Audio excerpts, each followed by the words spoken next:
Hey guys, Walt Wagner here with TAV.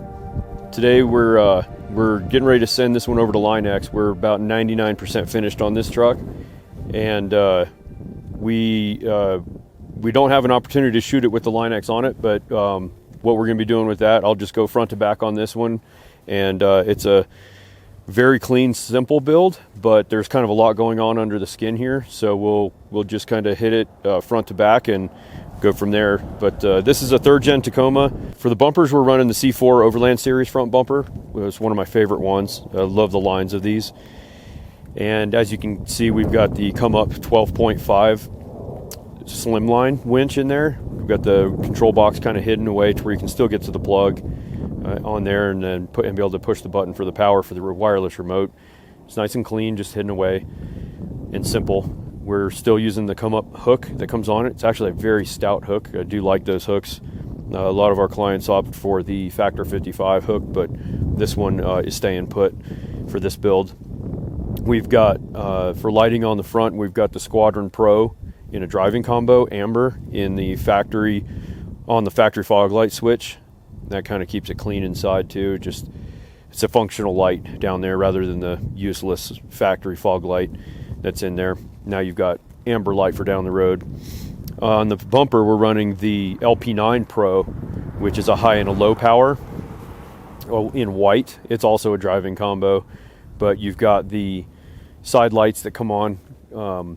You've got an amber backlight with these lights as well, but you've got a high and a low power. On both high and low power, you have side lights that come on that also hit the shoulders of the road, which is really nice. So you've got basically 3 lights in one when you're using the LP series. Kind of moving around a little bit. This is a stage 2, by the way, one of our stage 2 setups. Total Chaos long travel. It's plus 2 inches wider per side, and that allows us to fit a 35-inch tire with very little preload on our coilover. So we don't like to lift the truck much higher than stock.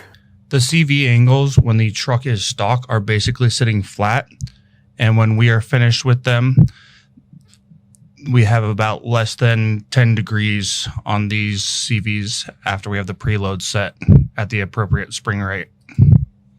As we mentioned before, this is the custom King coilovers built for the stage 2 long travel. This is the Total Chaos, both uppers and lower control arms. For wheels and tires on this truck, we are running the Method 703s in matte black, and mounted on them we have 35-inch Toyo MTs. We absolutely love running these tires as they work great in pretty much any terrain, as well as running on the highway. So for the Line-X that I was mentioning earlier, the factory the McNeil Racing fender is molded with what looks like a factory fender flare, and when we paint that, we paint it all to match, but we like to wrap that in Line-X to where it protects it from rock chips up off the ground, and it looks like a factory black fender liner, or correction, fender flare, and it also wraps around the bottom edge, kind of protecting the bottom edge of the fender as well. Makes everything look nice and OEM and clean and functional.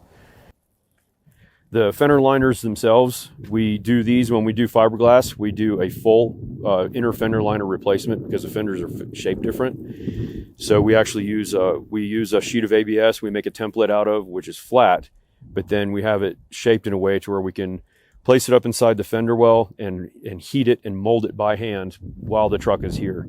A lot of people have been liking that addition. It's a very functional piece. It covers up the opening for your factory airbox, so you're not throwing water and mud and snow and everything else up into your airbox, and it's a lot stronger than the factory plastic that's in there.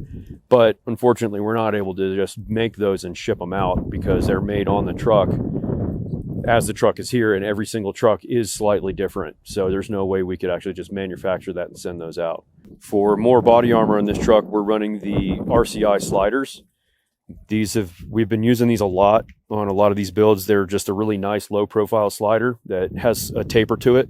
So it's kind of actually like a bevel. It's like a bevel to it, to where it's still low profile, high clearance, and you can still stand on it as a step when the door is closed.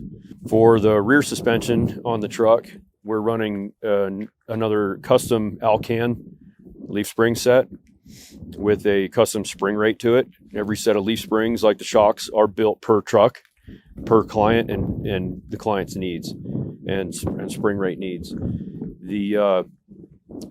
The rear shock setup is a 12-inch travel king with custom valving internally and high-speed compression adjuster, and it's mounted to the frame with a shock relocation from Total Chaos, the shock tower that extends further up into the wheel well, allowing us a longer travel shock than OEM. So the factory shock mount gets cut off, and the Total Chaos plates get welded in, and the shock mount or shock tower gets bolted in.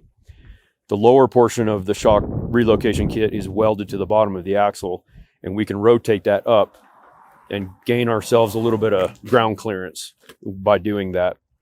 You can see the limiting straps there. Keep the axle from drooping out too far, because the spring set will let it droop out far enough to where it straightens the shackle out, and we don't want that. So we have everything measured to where the shock will not top itself out, try to overextend and be limiting the axle itself like the factory shock does, and the shackle won't overextend itself. So the limiting strap is there to keep everything stopping in the location it needs to be stopping in. And we're running the U-bolt flip kit with a bump stop, and that obviously stops the axle from traveling up too far and bottoming your shock out there as well. For drivetrain modifications on this truck, I mentioned we do some gear regearing, and we're running a 488 Nitro gear in this. We're using the factory electric locker in this, so it's just a rebuild on the factory diff. And in the front, we're running an Eaton e-locker. We have been really liking the Eaton e-lockers. It's a much cleaner install and and less problematic than the ARBs have been. So there's less issues to kind of go on down the line. We still run ARBs in some applications, but I mean, and it's a great locker, but in these cases, we've been running the Eaton e-lockers. Tying in the leaf springs to the back of the truck, since the leaf spring travels much farther than the factory leaves, we're using the Archive Garage hammer shackle hanger, or hammer shackle, and the hammer shackle hangers, as well as the optional crossbar that kind of tucks up out of the way. This is a very strong and rigid shackle hanger, so you could actually impact that on a rock or something like that if you're out on the trail, on a pretty aggressive trail, and it's not going to go anywhere. But under full articulation, it's not going to twist and deflect like the factory shackle hanger will. For the bed of the truck, you can see we're running the McNeil Racing bedsides on this, which will also get the Line-X on the fender flare itself.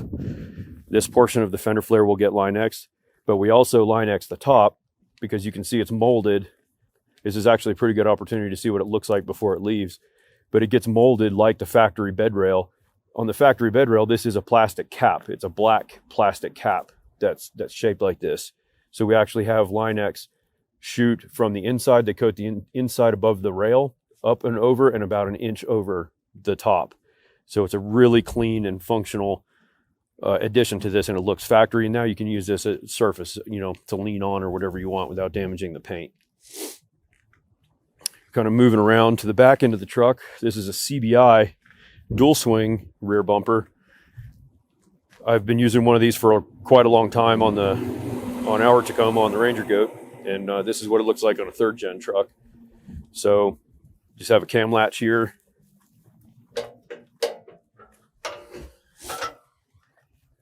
It swings open nice and easy.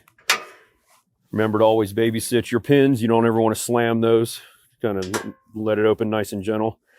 It opens a little bit over 90 degrees, but you can pull this pin up and open it a little further if you wanted to, all the way till it stops. Kind of it stops itself on the bumper. It's metal on metal, so you don't want to do that all the time if you can help it. But these bumpers have been good and strong. We're also running an S2 Pro in the back flush mount, so we actually cut the holes for this. Takes a good bit of time to cut that really nice and tight. And so for reverse lights or general backup, it's a very diffused lens, as you can see. So it's a really bright, usable light off the back of the truck. And that's hooked up to, there's basically only 2 switches that are being used on the S-Pod that we put in this. One is for the front locker, the Eaton E-locker up front, and one for these lights.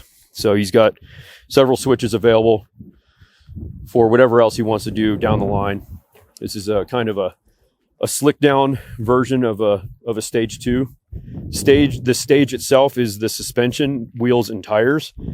And the suspension is usually considered very last for how we build these trucks, because we need to know how the truck is going to be used first of all. So the suspension's job is to suspend the vehicle off the ground under the load that it needs to carry. And that's where the spring rates come in. And then the shocks are designed to talk to the ground once it's in motion. So they all have to work together. And this truck, as you can see, is very lightweight. So we didn't want to overspring it and overvalve the shocks to where it's going to ride too rough or stiff. But if you ended up adding quite a bit of weight later, we can change individual leafs in the leaf spring pack, and we can change valving if we needed to in the shocks.